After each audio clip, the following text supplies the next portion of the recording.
Now we're going to go into my personal little pet project that I've been playing on TTS and stuff. Pacifist Hammer, I call it. It is a standard Nurgle list in the sense that it's not an Army of Renown, but it's kind of leaning into different aspects of the book that I'm not really seeing people explore, to try and really take advantage of some of the less direct rules and some of the more nuanced strategies that are possible. I do think right now it's definitely weaker than like the standard builds because the standard builds are a little bit overpowered. I think this one's fine. I don't think I think it might get buffed. So it only gets better from here. Whereas some of those go down in power. So I don't like the first 3 months of a book existing. There's some disparity, but the strategy is strong. So oftentimes it's not like a great idea to like really focus on only playing the strongest version of a list that's probably going to get nerfed. Spending your time mastering other strategies within a book, I think, is a really good use of your time to develop a deeper skill level with that army and have a more nuance and more ability to adapt to the meta, and adapt your play style, and really like do better in the more complicated games. So this list, I think, does something interesting. What really sparked me building this list was this ability, which is on Gelgus Pust. And it says, while friendly Maggotkin... So basically, there's several rules that work together, but basically what it does, you pick a terrain piece once per game, and you pollute it. For the rest of the game, enemy units within 6 of it heal 1 less whenever they heal, and friendly units heal 1 more whenever they heal. And I thought, well, that's pretty cool. That's a really cool ability. There's not as much healing in Nurgle as there was before, and people were kind of like saying that when I was saying this is really dope. But there actually is a pretty good amount of healing. For example, all of these. There's a variety of units independently that have healing abilities, and there's also a healing spell, although it's not just for healing, but it does heal. And this is not even all the healing abilities that are available. There's more healing abilities in this list, but there's a good amount of ways to heal, and a lot of them are healing 1 at a time, like 1 HP, or maybe D3.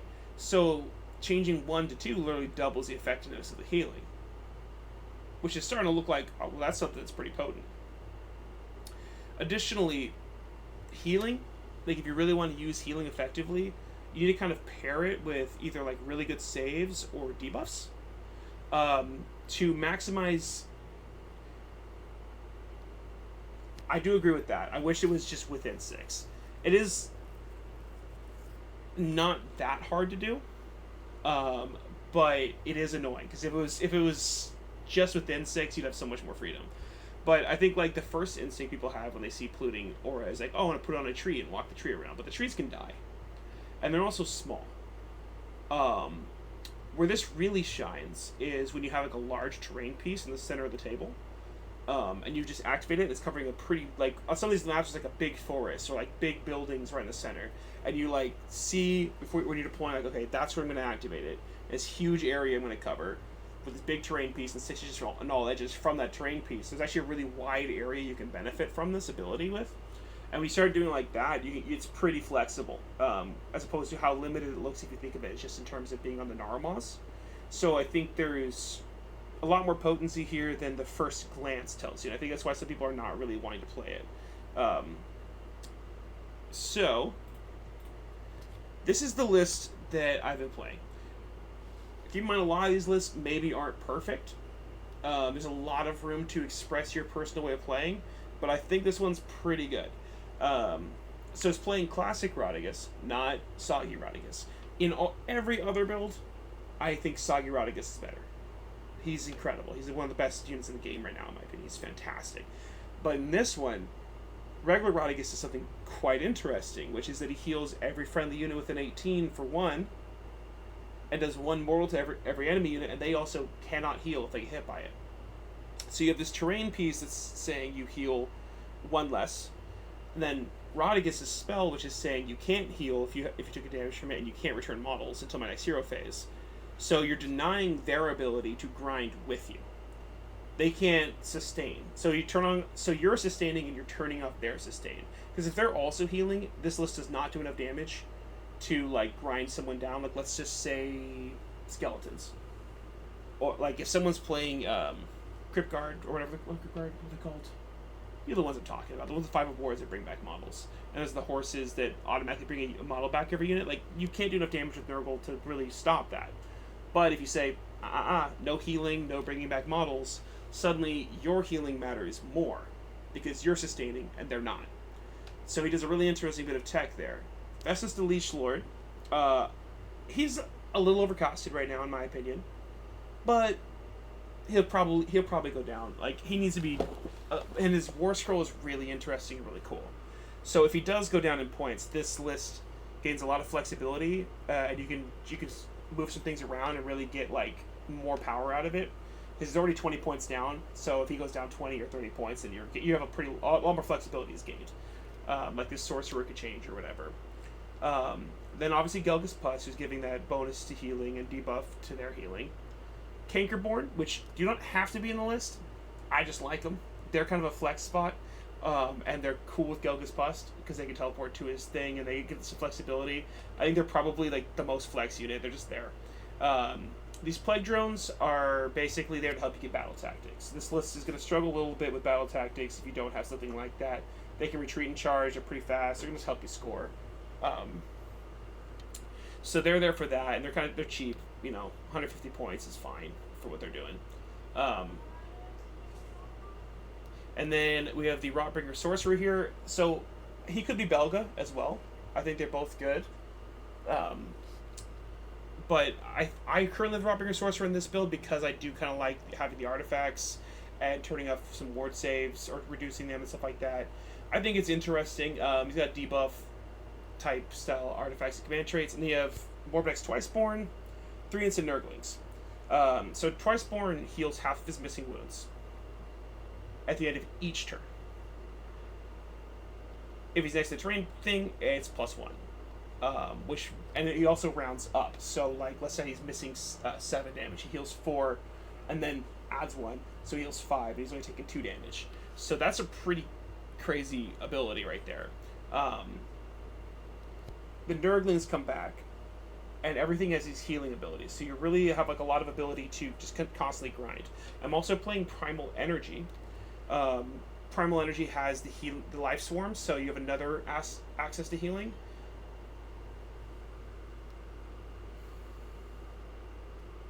Yeah. Place of Power. Yeah, it works with Place of Power. That's a great point, AJ. So like if there's a let's say the Life Cycle, I think it is. It's called.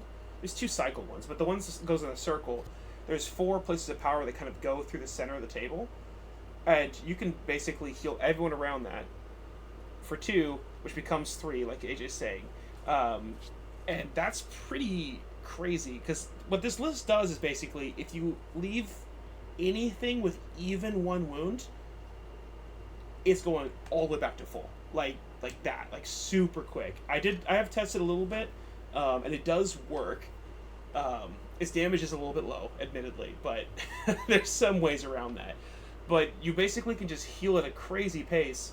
Twiceborn fights pretty darn good. Rodigus fights quite good. Gelgus Pus fights really well. I have the Cankerborn in here because I think they fight quite well.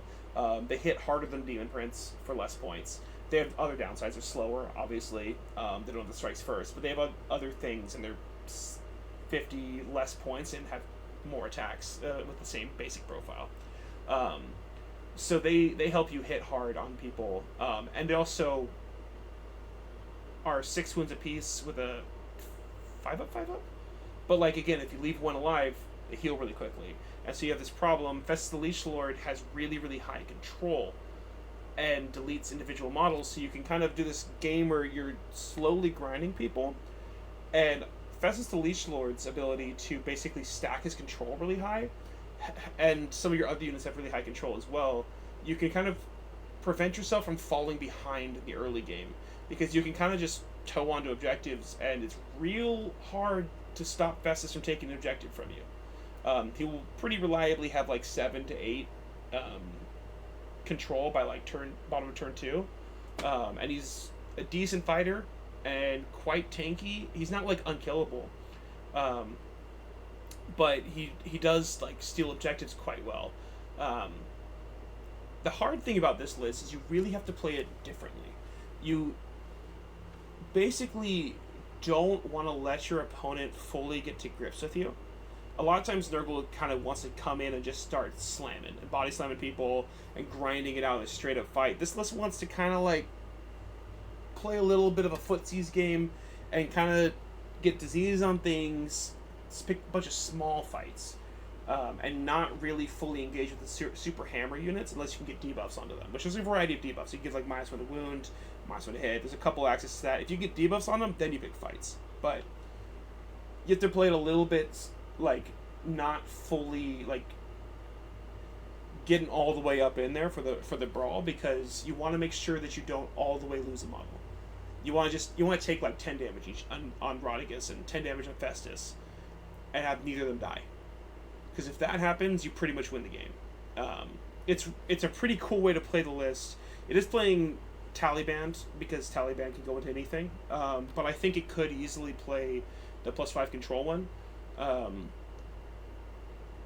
Because you have like demons and mortals kind of coinciding next to each other, so you can really like. But there's not that many mortals, so I was like, it's not affecting enough units, I don't think.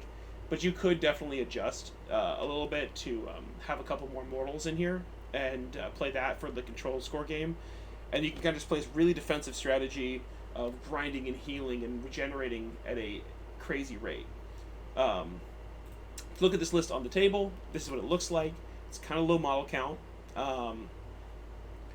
but all the models are quite strong, so it's more of like an elite build, and you do have a good amount of protection to prevent people from getting straight into your big threats. The 3 units of Nurglings get significantly buffed by Morbidex, and they recur, and they're pretty survivable. People don't focus them. If they focus them, they die, but like if they're focusing down Nurglings, you're like, cool, that's a-okay with me. So you can kind of play this really screeny, bubble wrapping with them sort of way, and like pick smaller fights in the meantime and kind of jam up the table with these Nurglings and these plague drones and keep your points high. And then every unit they lose is gone. Every damage you take isn't. And slowly it's like the angle turns until you just basically, I haven't lost anything really, and you have. And I still have a full 2,000 points on the table, or maybe like 1,500 points on the table, and you've got like 1,200, then you have 1,000, and then you have 800, and I just have too many guys, and they all have high control score. And they're pretty brawly, and as your army gets smaller and smaller and smaller, you're less able to actually kill my models, and it becomes safer and safer for me to just pick fights constantly. So it's a really interesting strategy that I think feels very Nurgle, and I think will be decently viable after like a battle scroll. Right now it's like the strongest stuff is very strong, but I think this, if anything, is going to get buffed. Like I would expect maybe the Kinkerborn to go down. I do think Festus will go down, and I don't think anything in this list is going up in points. Maybe Nurglings, maybe, and I'd be surprised. So once that's the case, I think this is a list that has a lot of skill expression, and I think it's worth learning to play, even if you never play in a tournament, just to kind of think about what you can do with Nurgle. And that's sort of my overarching point with a lot of these things, is even if it's not the best thing, seeing what's possible within the armies that you love, and really like exploring the depth and like these interesting interactions that maybe don't look that good on the surface, but when you play them, you grow as a player of that army, and you start becoming more skilled with even the more standard builds, and you have the toolbox available on your belt of like, oh wait, but this, like right now we're doing with like if a meta shows up where there's a whole bunch of chip damage, chip mortals all over the place, they like grind people down. This list counters the hell out of that, like, and you can think in your head like, wait, I can put a couple of these units in my army and suddenly be really shored up against this strategy that's been popping up. If the meta gets really slow and grindy, this is great. But then you don't want to play like a hammer meta where people are hitting like a ton of breaks, like Repair and Guard everywhere, for example. You don't want to play it then. But knowing it exists, learning how to play this style will make you a better Nurgle player. So I'm going to be doing that with a lot of these. Every week, I think on Tuesday evenings, I'm going to consistently be doing a different faction each time, exploring interesting builds with that. If anyone has any suggestions for what they would love to see, any army renown or any units that they think are like bad or weird or not sure how to make them work, hit me up about that and shoot some stuff my way. I'm also hoping that maybe I can get some experts on individual factions to kind of talk about some cool stuff they think might have potential or whatever with me. And we can do like, live stream talking about that. Like AJ, for example, is a fantastic Nurgle player, and his opinions would be really interesting. Or if there's something that he thinks is like almost there, or an interesting way to play the game, or has real strong opinions about that, we can like banter about it. So hit me up if you're interested in doing that, everybody.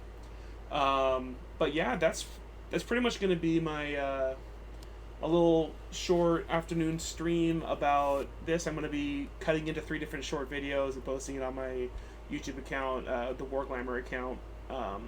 So make sure to give that a follow, and if you play it, let me know how it goes.